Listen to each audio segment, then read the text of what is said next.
오늘 우리에게 주시는 하나님의 말씀 마태복음 7장 1절에서 5절까지의 말씀입니다. 같이 읽겠습니다. 비판을 받지 아니하려거든 비판하지 말라.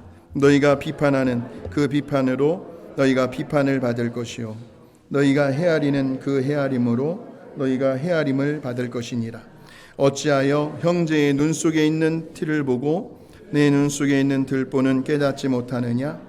보라, 내 눈 속에 들보가 있는데 어찌하여 형제에게 말하기를 나로 내 눈 속에 있는 티를 빼게 하라 하겠느냐? 외식하는 자여, 먼저 내 눈 속에서 들보를 빼어라. 그 후에야 밝히 보고 형제의 눈 속에서 티를 빼리라. 아멘. 오늘 이 시간 말씀을 전하는 자와 또 듣는 자 우리 모두에게 우리 하나님의 크신 은혜가 함께 하시기를 주의 이름으로 축복합니다. 지난 주일에 우리는 기억하십니까? 강하면서도 부드럽게 라는 제목으로 말씀을 나누었습니다. 한마디로 이 죄라는 녀석 앞에는 우리는 강해져야 합니다. 강해져야 해요. 그 중에서도 이 분노라는 녀석을 잘 다스려야 한다.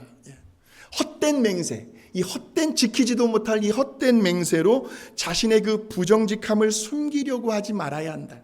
정직함 앞에서는 우리들이 강한 모습을 보여주어야 한다라는 말씀을 드렸습니다. 또 반면에 그 우리들에게 어떤 악의를 가지고 우리를 해치려고 하는 우리 주변의 그 악한 사람들과 원수들 앞에서는 오히려 부드러운 태도를 견지할 수 있어야 한다라고 말씀을 드렸습니다. 부드러운 사랑으로 사람을 감동시키는 거죠. 사랑이 그 사람을 움직이게 만들어요. 즉, 죄 앞에서는 강해야 하고 사람 앞에서는 부드러워야 한다. 한번 따라해 보실까요? 죄 앞에서는 강해야 하고 사람 앞에서는 부드러워야 한다는 거예요. 오늘은 지난주에 이어서요. 한번 보여주세요. 너그러우면서도 엄격하게라는 제목으로 말씀을 나누려고 합니다. 어느 한 여인이요, 이제 공항에서 비행기를 이제 갈아타려고 기다리는데 그 간격이 너무나 한 대여섯 시간을 기다려야 했습니다.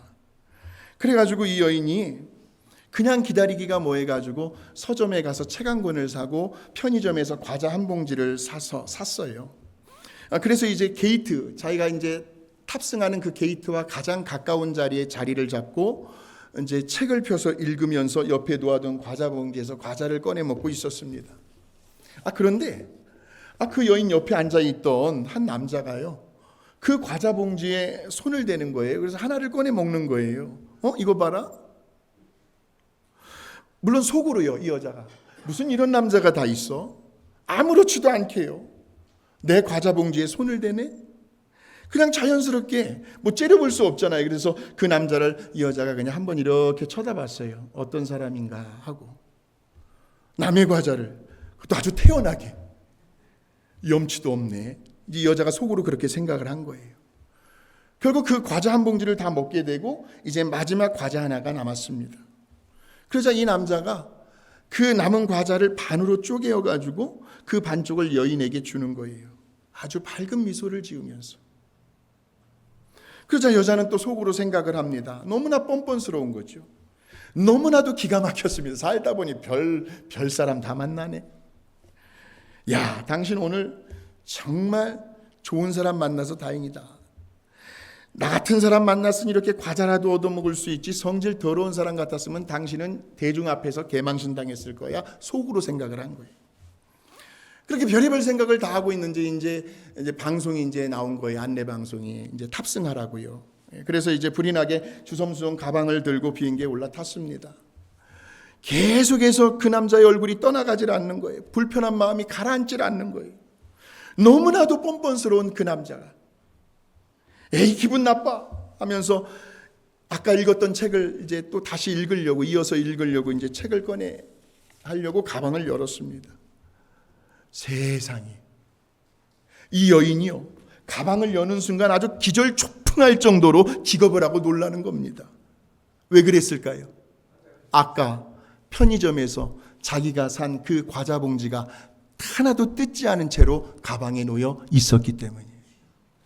이럴 때 쓰는 말이 뭐죠? 적반하장도 유분수지. 적반하장도 유분수지. 오늘 우리 예수님께서요, 그 당시 제자들에게, 오늘 저와 여러분에게 이렇게 말씀을 하십니다. 시작. 비판을 받지 아니하려거든. 이 말씀은요, 잘 알아보지도 않고 형제를 비판함으로 네가 감히 하나님의 자리에 앉아서는 안 된다라는 말씀입니다. 그러니까 누구도 형제를 비판할 수가 없다는 거예요. 오직 누구를 제외하고는요, 살아계신 하나님, 아버지, 그분 외에는 누구도 심판할 수도 없고 판단할 수도 없다라는, 자격도 없다라는 이야기입니다. 근데 그럼에도 불구하고 오늘 저와 여러분이 살아가는 우리들의 삶을 돌아보면 왜 때로는 저도 그렇고 여러분도 그렇고 형제를 비판할 때가 참 많이 있잖아요. 너무 많아서 문제죠. 내 기분에, 내 뜻에 안 맞는다고 아무개를 도마에 올려놓고 비판할 때가 너무나 많아요. 근데 가만히 보면 그 비판하고 있는 내 자신의 동기를 들여다보면 거의 대부분의 사람들이 하나같이 어떤 마음이 있느냐면, 그래, 그래도 그나마 나는 괜찮지, 그래도 그나마 나는 의롭지 하는 자기 교만함이 은근히 섞여 있다는 겁니다. 교만함이요, 교만함이. 그래서 야고보서에 보니까 야고보 사도가 이런 가르침을 주고 있습니다. 자, 시작. 형제 여러분, 헐뜯지 마십시오. 형제를 헐뜯거나 판단하는 사람은 율법을 헐뜯고 판단하는 사람입니다.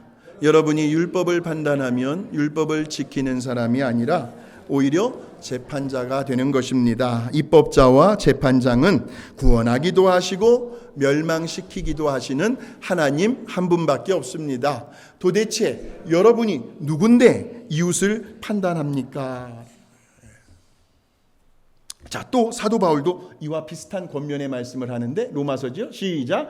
그런데 어째서 여러분은 여러분의 형제를 비판하고 업신여깁니까? 우리는 다 하나님의 심판대 앞에 서게 될 것입니다. 성경에도 주께서 말씀하신다. 내가 살아있으니 모든 사람이 내 앞에 무릎을 꿇을 것이며 모든 사람이 나에게 자백할 것이다 라는 말씀이 있습니다. 그랬습니다. 그러니까 우리가 형제를 판단하고 비판하기 전에요, 먼저 충분히 그 형제의 상황, 그 형제의 사정과 형편을 잘 먼저 파악하고 이해하려고 노력을 해야 한다는 말씀입니다. 물론 우리들이 다 알 수는 없습니다. 어떻게 그 형제의 속 사정까지 우리가 다 알 수가 있겠습니까? 그러나 최대한으로 알려고 노력은 해야 한다는 거죠. 그리고 배려를 해줄 줄 알아야 합니다. 배려. 그래서 우리는 서로에게 겸손할 수밖에 없어요. 한 번은요, 여러분 한번 들어보셨을 겁니다. 강해설교의 대표적인 권위자 척 스윈들 목사님이라고, 척 스윈들 목사님께서 한 번은 말씀 사경회를 인도하신 적이 있었습니다. 며칠 동안 아주 집중적으로 성경 공부를 하는 모임이셨어요. 예배였습니다. 어떤 한 남자가 아주 반갑게 목사님에게 다가가가지고 악수를 먼저 청하면서 이렇게 말을 합니다. 목사님, 제 평생의 소원이 목사님에게 성경 공부를 한번 배워보는 것이었습니다. 그렇게 기도해 왔었는데 이제서야 드디어 그 소원이 이루어지게 되었네요. 이런 기회를 허락해 주신 하나님께 먼저 감사를 올려드립니다 하는 거예요. 그러면서 그 남자가 맨 앞자리에 앉아가지고 말씀을 들어요. 몇 분이 채 지났을까요? 이 남자가요, 그것도 앞자리에서 꾸벅꾸벅 조는 거예요. 그러더니 이제는 아예 대놓고 아주 그냥 고개를 푹 숙이고 깊은 잠을 자기 시작을 합니다. 그 다음 날도 또 그 다음 날도 계속해서 같은 일이 벌어지는 거예요. 그러니 앞에 여기 서 있는 인도자가 얼마나 바더가 됩니까, 여러분? 그 사람을 안 보려고요. 왜? 보면 열받으니까. 안 보려고 자꾸 눈길이, 안 보려고 해도 자꾸 눈길이 그리로 가는 거예요. 자꾸 눈에 거슬리는 거예요. 그저 이 스윈들 목사님의 마음이 아주 굉장히 상하게 되죠. 너무나도 속이 상했어요. 이럴 거면 아예 말을 하지 말지. 뭐 평생의 소원이 나에게 성경을 배우는 거라고. 아이고, 정말 웃기고 있네. 어쩜 말과 행동이 저렇게 다를 수가 있지? 그래, 역시 사람은 믿을 만한 존재가 아니야. 이렇게 막 별의별 생각을 다 하시면서 속에서 막 분노가 치밀어 오르는 거예요. 얼굴 표정 관리하느라 얼마나 이 목사님이 애를 먹었는지 몰라요. 그리고는 이제 집회가 다 끝났습니다. 그러고 있는데 아까 그 잠을 잤던 그 남자의 아내가 목사님을 찾아온 거예요. 앉아 계시는데.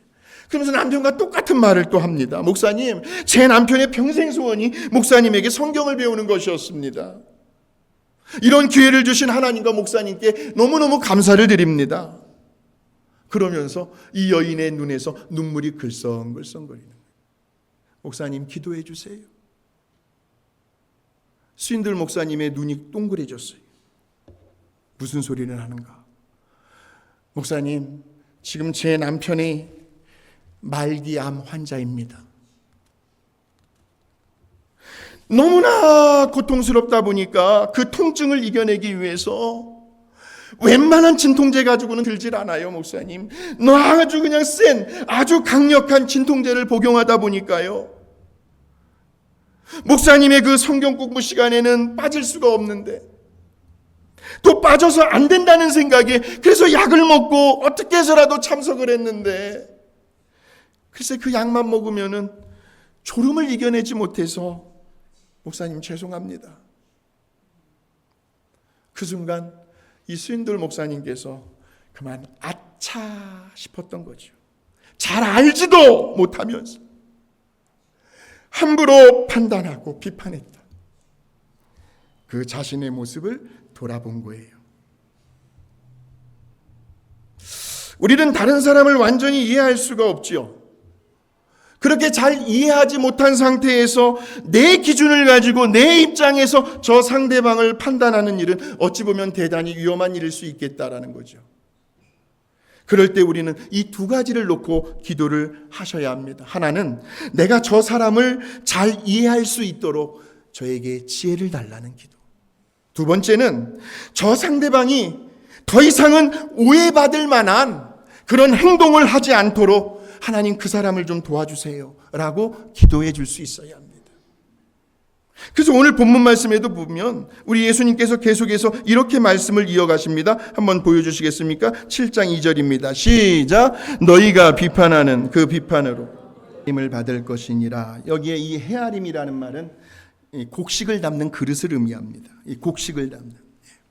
그래서 저 옛날 유대교의 랍비가 이런 말을 했습니다. 하나님께서는 두 가지의 헤아리는 도구를 가지고 계시는데 하나는 자비의 그릇이고 다른 하나는 심판의 그릇이다. 그러면서 하는 말이 당신이 어떤 그릇을 사용하느냐에 따라서 하나님께서도 당신에게 그와 똑같은 그릇을 적용할 것이다 라는 교훈을 남겼습니다. 그러니까 형제를 비판하지 말라는 말씀은요, 바꾸어 말하면 형제를 사랑하고 긍휼히 여겨주라는 말씀이죠. 형제의 허물을 덮어주고 그의 그 연약함을 붙들어 주고요. 저 바깥에서 다른 데에서 누군가가 비난의 화살이 우리 교회 성도들에게 날아올 때 네가 앞에 가서 방패맞이 역할을 해주라는 거예요. 왜냐하면 분명 우리 예수님은 이렇게 말씀하셨거든요. 마태복음 5장 7절입니다. 시작. 긍휼히 여기는 자는 복이 있나니 그들이 긍휼을 여김을 받을 것이며. 우리가 행한 대로 똑같이 우리를 대해 주시겠다는 거죠. 질문이 하나 생겼어요. 자, 그렇다고 한다면 우리는 절대로 서로를 비판하지 않고 그렇게 살아가야 할까요?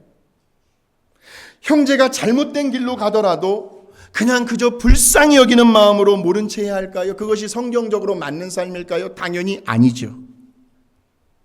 예수님께서 뭘 지금 강조하시려고 하시냐면요, 우리 예수님은 우리가 하나님의 자리에 앉아서 형제를 비판함으로 우리 자신 스스로를 의롭다라고 여기는, 그래도 나는 괜찮다라고 여기는 그러한 교만함을 금하신 말씀인 거죠. 그래서 가끔 때로는요, 정말 그 형제를 돕기 위해서요, 그를 진심으로 위하고 사랑하는 마음으로 아주 그냥 따끔하게 비판해주고 그의 그 잘못된 방향에서 바로 잡아주어야 할 때가 있습니다. 근데 이때에도 우리가 조심해야 할 것은요, 보세요. 우리 예수님께서 뭐라고 말씀하시냐면 7장 3절에서 5절입니다. 너는 과연 그럴 자격이 있느냐는 거예요. 자, 시작. 왜 너는 형제의 눈 속에 있는 티는 보면서 내 눈 속에 있는 들보는 보지 못하느냐? 어떻게 형제에게 네 눈 속에 있는 티를 빼내주겠다고 말할 수 있느냐?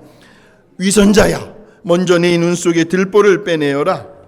그러면 네가 밝히 보고 형제의 눈 속에 있는 티도 빼낼 수 있을 것이다. 자, 여기에 보시면 형제의 눈 속에 있는 티, 이 티라는 말은 톱밥을 의미합니다. 톱밥. 여러분 톱을 다 아실 거예요. 이 톱으로 나무를 자르는데 톱질을 켜는데요. 그럼 거기서 뭐가 떨어져요? 톱밥이 떨어져요. 가루가 떨어집니다.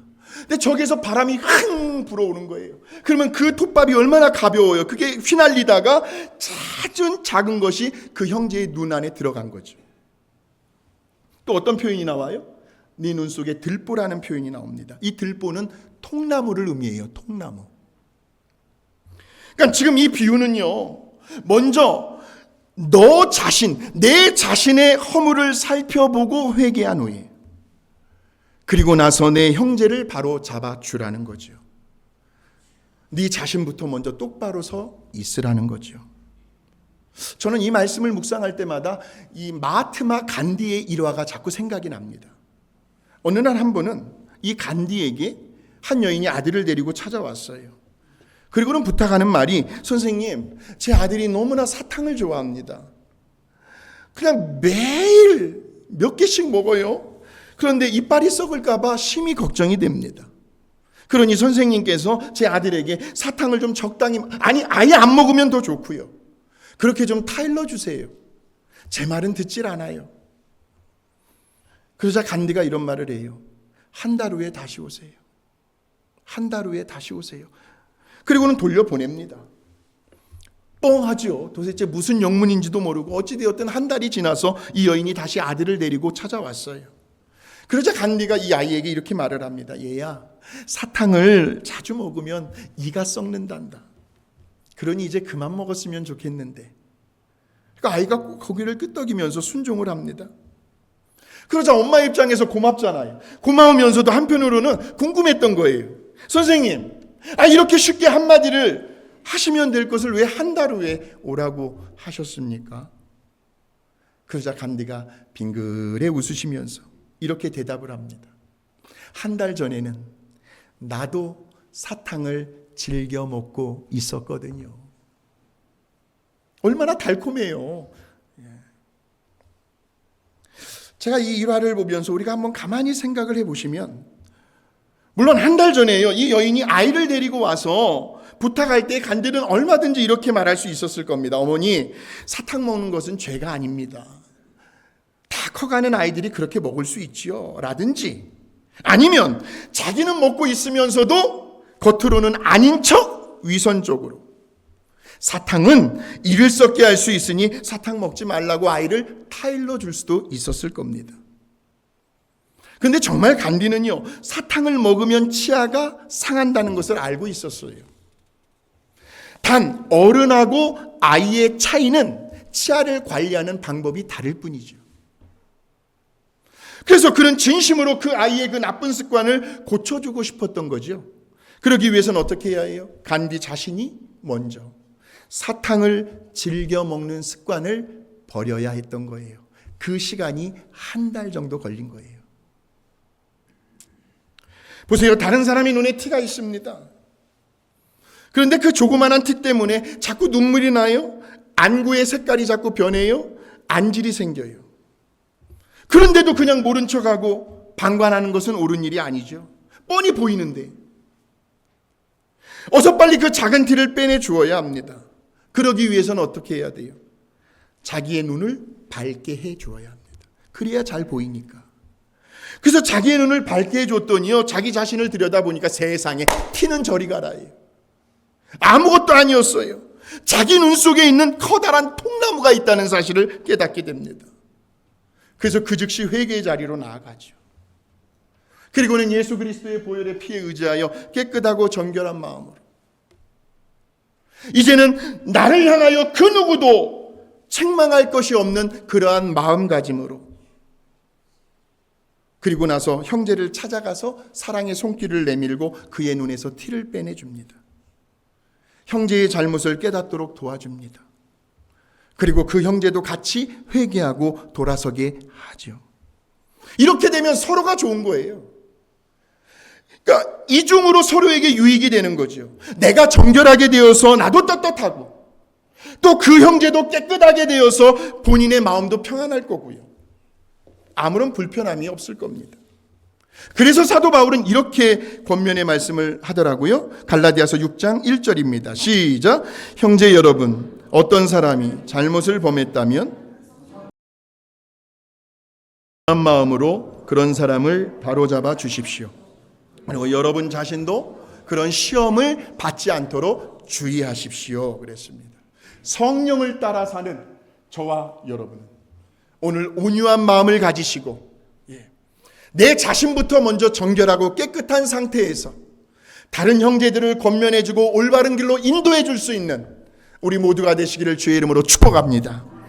마태라는 저자도 그의 복음서 18장에 보게 되면 오늘날 교회에서 얼마든지 발생할 수 있는 문제를 어떻게 처리해야 할 것인가에 대해서 예수님의 지혜가 나와 있습니다. 한번 보여주세요. 마태복음 18장 15절에서 18절 시작. 형제가 내게 죄를 짓거든 그와 단둘이 만나 타일러라. 그가 내 말을 들으면 너는 내 형제를 얻은 것이다. 그러나 듣지 않으면 너는 한두 사람을 더 데리고 가서 두세 증인의 입으로 모든 사실을 증명하라. 그래도 듣지 않으면 너는 교회에 말하고, 교회의 말도 듣지 않으면 믿지 않는 사람이나 죄인처럼 여겨라. 내가 너희에게 분명히 말하지만 너희가 땅에서 처벌하면 하늘에서도 처벌할 것이요 너희가 땅에서 용서하면 하늘에서도 용서할 것이라 그랬습니다.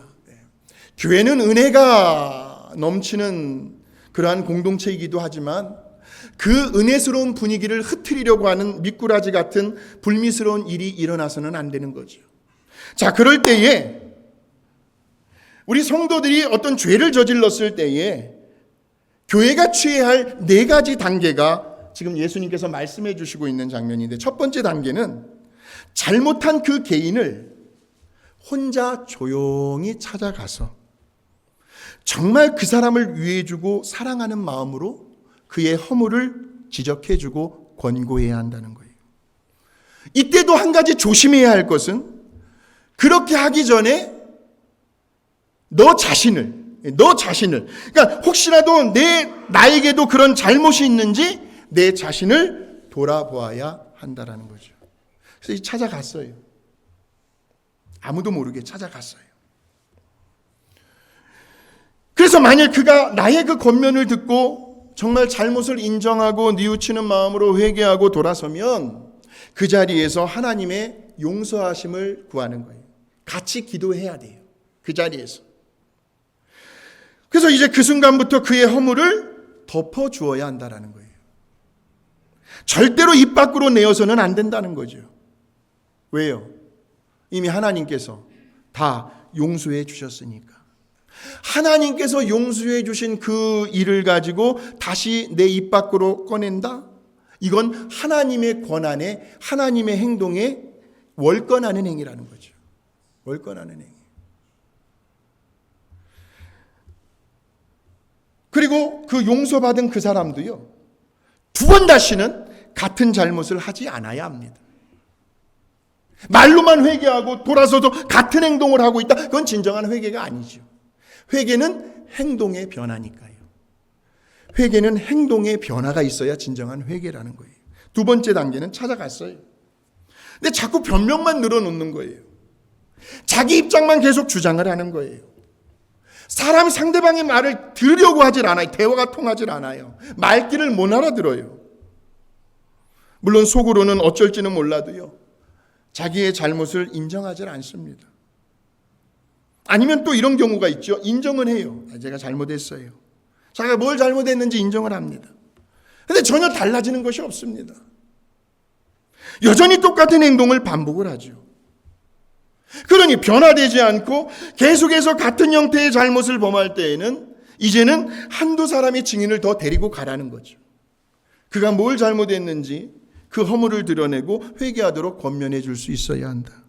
물론 이때에도 그런 2-3 사람, 나 자신을 포함하여 2-3 사람도 먼저 자기 자신을 돌아보면서, 정말 사랑으로 권면해 주어야 한다라는 거예요. 세 번째 단계로는요, 그래도 듣지 않으면 그때는 이제는 교회 앞에 아예 공개적으로 말을 하고 그가 잘못한 것에 대해서 돌아서도록 권면을 해 주어야 한다는 거예요.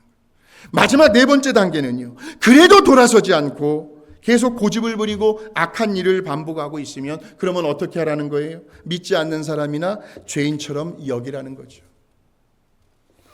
개역 개정 성경에 보면 이방인과 세리처럼 대해 주라는 거예요.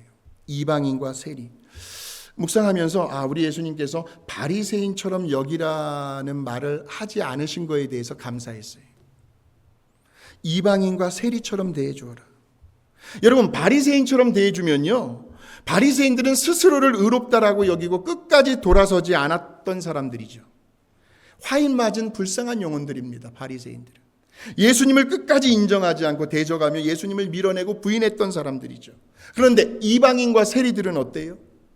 결국은 예수님께로 돌아오고 회개하고 돌아서죠. 그러니까 진정으로 회개하면요, 어느 누구 가릴 것 없이요, 누구든지 교회의 지체로 돌아와서 회복될 수가 있다. 그것이 교회죠. 그러니까 성령님을 회방하고 방해하지만 않는다면, 멸시하지만 않는다면, 그 어떤 잘못을 했어도요, 아무리 흉악한 죄를 저질렀어도 다 죄사함을 받을 수가 있고요, 다시 교회의 일원으로서 얼마든지 하나님께서 주신 그 은혜의 분량대로, 그 믿음의 그릇대로, 나에게 주신 그 독특한 은사와 달란트, 그 재능대로 하나님의 영광을 위해서, 교회의 덕을 위해서, 우리 성도들의 유익을 위해서 얼마든지 남은 인생 귀하게 쓰임받을 수 있는 곳이 바로 교회라는 거죠. 이제 말씀을 정리하겠습니다. 너그러우면서도 엄격하게요. 우린 다른 사람들을 판단하고 비판하는 일에 있어서는 너그러운 자세를 가져야 합니다. 설사 비판할 일이 있다 하더라도 사랑과 관용으로요. 정말 진심으로 그를 돕기 위해서 비판할 수 있어야 한다는 거죠. 내가 당신보다 더 나아, 내가 당신보다 더 의로워, 내가 당신보다 더 괜찮아, 이런 자세로 비판해서는 안 된다는 겁니다. 하나님의 자리에까지 올라가 앉게 되는 아주 교만함의 극치를 우리는 보여서는 안 된다는 거죠. 그래서 우리는 먼저 내 자신에게 훨씬 더 엄격한 잣대를 들이대셔야 합니다.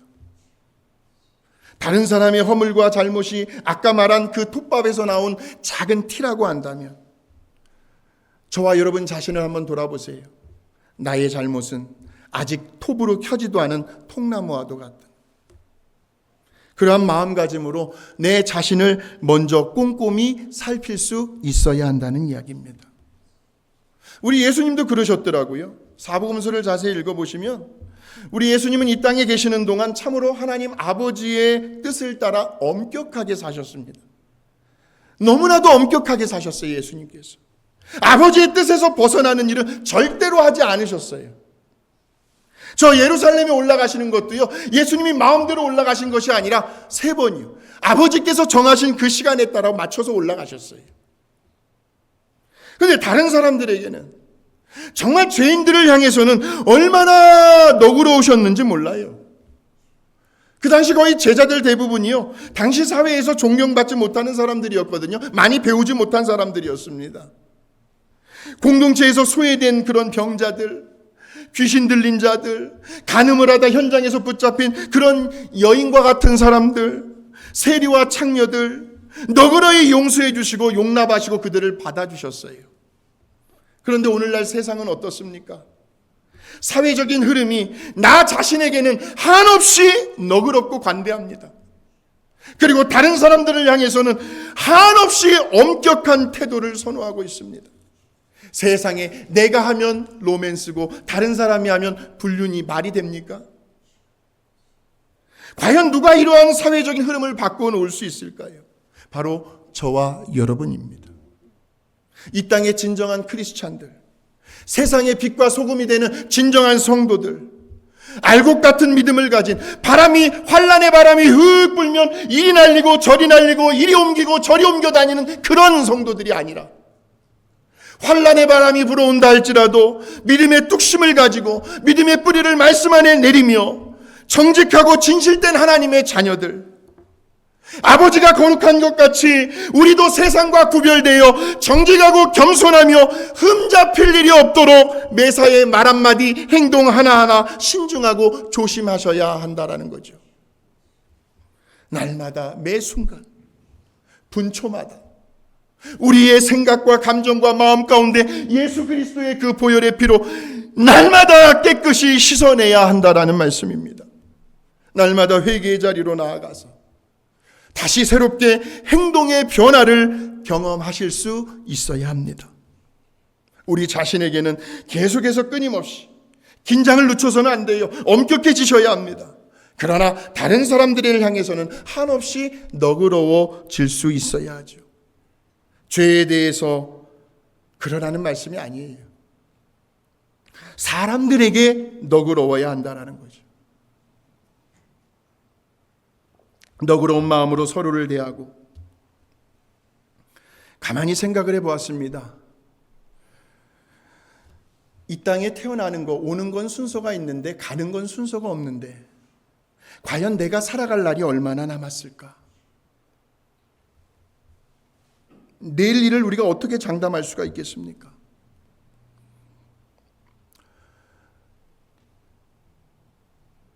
오늘 아침에 새벽에 무슨 소리가 나서 딱 눈을 떴더니 지난번에 우리 교회 오셔가지고 말씀을 전하셨던 그 강성영 총장, 그 아버지죠. 저에게는 외삼촌, 큰외삼촌이신데 98세의 나이로 한국 시간으로 주일날 9시 20분에 소천하셨다는 소식을 들었어요. 마음이 되게 무겁더라고요. 너무나 힘이 들었어요. 머리로는 아는데 가슴이 그렇게 받아들이질 못해요.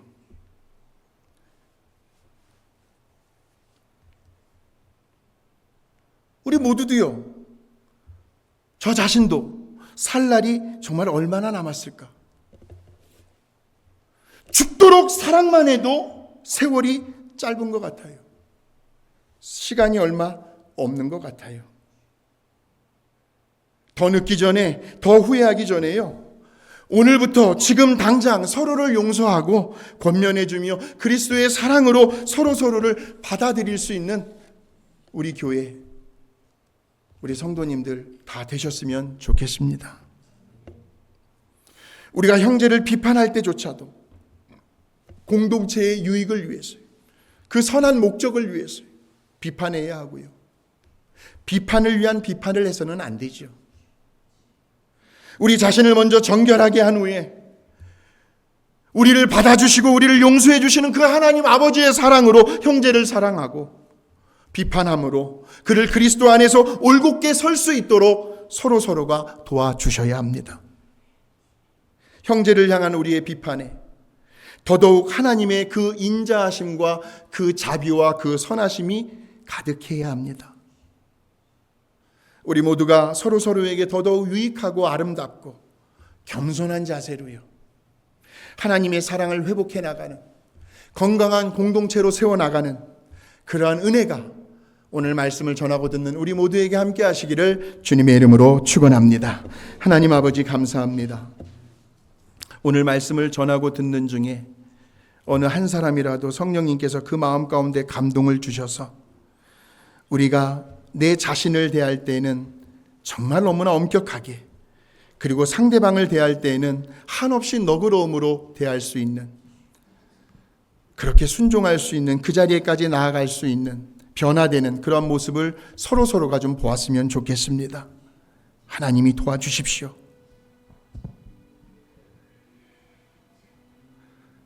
한 번 사는 인생, 정말 사랑만 해도 모자랄 우리들의 남은 시간,